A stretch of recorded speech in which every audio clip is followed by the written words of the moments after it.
good stadium freestyle, dude, consists of a whole realm of everything. You got to start out, you need a good slap wheelie. Right there, that's what I'm talking about. You need some big air. Nice air there, big air. There we go. Now you got it. You need combo moves. You need a donut or a cyclone, preferably a cyclone. I mean, you're in a big building, you got to give them the bigs. You got to give them the goods. You got to mix it up. You got to do stuff that other guys didn't do. Keep the flow rolling the whole time and use the whole time. Good stadium freestyle to me is somebody that keeps up a good flow, good fast momentum, great throttle rhythm, can cross up things, make things happen, turn into great saves, and use their whole time, bonus time and their normal time. You know, if you're feeling good out there and having a good time, it definitely shows. You got to have a lot of momentum, a lot of good air, get some hang time. You know, just you got to keep your speed up. You got to look for that one hit that's going to, you know, better than everybody else. You know, crossing up or doubling it or something that nobody else sees. Maybe a backflip or something. Those don't work too good for me though, but you know, something like that, something that everybody else hasn't done. You know, if every freestyle is the same, then they all look the same. You have to have that one standout move. Just don't avoid the jumps. Like, that is one thing as a rookie getting used to is whenever I come up on a jump, whether I'm just a little crooked or not, to actually hit it. That way there's variety in my freestyle and keep up the speed in between jumps. So you get more jumps and freestyle. When I come out on the floor, what I look for in a good freestyle is a lot of momentum and a lot of noise.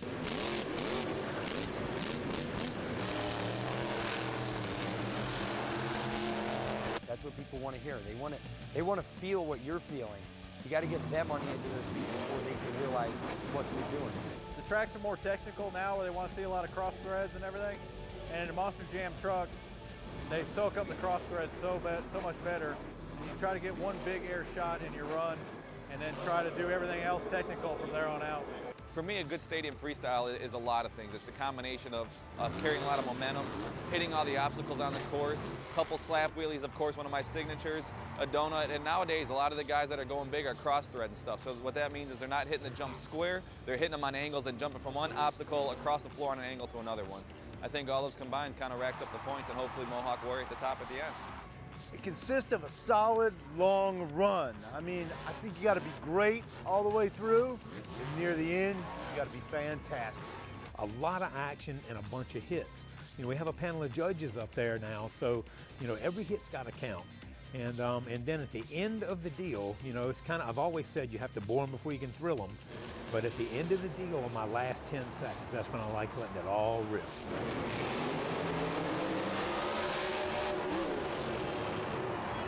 I like to start off a little bit slow and kind of just gain momentum throughout the run. And then when the tanner comes on the radio and says bonus time, then, you know, you start doing the moves that are a little risky and get riskier as, you know, you pull one off, well, now I got to top that, so you go to the next one. And you have a little arsenal in your pocket, and hopefully you get them all in there, and that's a good freestyle.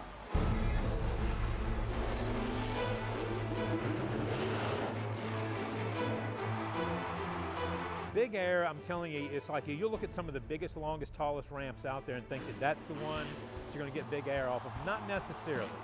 You can hit a ramp that's 6 foot tall, that's got a straight up and down face, and after it's been worn on just a little bit, and you hit that thing with some speed, it will give you mad, crazy, tall but short air. Jim Kohler taught me this years ago when I was a crew member for him, that at the bottom of the ramp, you want to have almost no throttle, and then as you go up the ramp, like the angle of the ramp, that's how you judge your throttle. So as you go up, you know, little throttle at the bottom and wide open at the top, and usually you end up jumping really far. I watch a jump that I think is going to be my big air jump for the night, and I'll watch how other trucks hit it, but I can't judge up at 100%. I have to go with my knowledge of the angle of the ramp, the size of the ramp, and how much run I get to it for how my truck's going to handle it. Because some guys' trucks, when they hit a big air ramp, they shoot straight up and they'll land on the rear bumper. My truck on a certain degree angle ramp, which is what I look for when I go to do big air, it lands almost level or pretty close to level, which is perfect for me. And my shocks are set up to take the big air. I'm ready for it. You'll see guys hit a ramp and have huge air, and all of a sudden the tires lock up in the air. That's what they call pitching. They grab on the brake, and what it does is it stops the momentum of the truck, and it's kind of like hitting the brakes in the ground. But like I said, to achieve big air is to line up and just hammer on it. You either hammer down, like on a freestyle landing ramp, it kicks you way further out, but you go high, so you got to make sure your tires clear that end of the jump. Otherwise, it's going to nose you down and you won't go as high. Man, the best way to achieve big air nowadays isn't, once again, it's not necessarily pointing and shooting and go for it. It's finding the right obstacle that's set up for your truck. A lot of us have different setups on our trucks, and a jump that might pop top ends up and out might not for me. My truck might soak it up a little bit more. So for me, it's finding the right jump and the right line that I can jump out and on an angle to the center of the floor to get that big air I want. Big air, you know, it takes speed. See the ramp, real quick, hit it, big air comes no matter what. You know, these ramps are huge, so you have no choice but to get big air out here. That's what the fans want to see, so that's what we're going to do. Real simple. Find a big obstacle, roll up to it with some power, hammer it when you're going up it, man, you'll get huge air. And some of the jumps, especially lately, they keep making them a little steeper and steeper, which can be kind of rough on the truck and your back every now and then, but I mean, it's gonna shoot you up in science, you know what I mean? You're gonna go that much higher. Oh, that is a tough landing right there. But he pulls it off perfect, holy cow. Nice slap wheelie, nice big air, clears that double. Oh, look at that. My. Are you kidding me? That's it, and that's the big move.